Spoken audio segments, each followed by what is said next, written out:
These bollards are here because you're required to keep the area in front of a service panel clear at 36 inches. It's also to prevent somebody from running a forklift into it. Here you can see another set of bollards, and there's the service panel. The area in front of it is clear.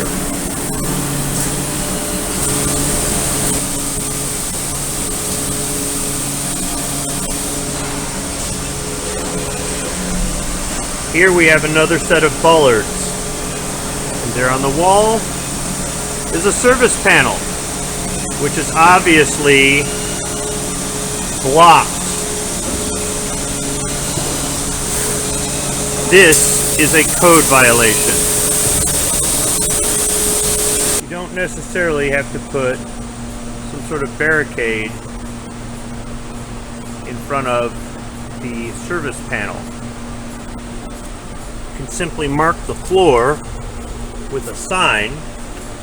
I prefer to measure out 36 inches and have the back of the sign at that distance so that you know how close you can put something in front of your service panel.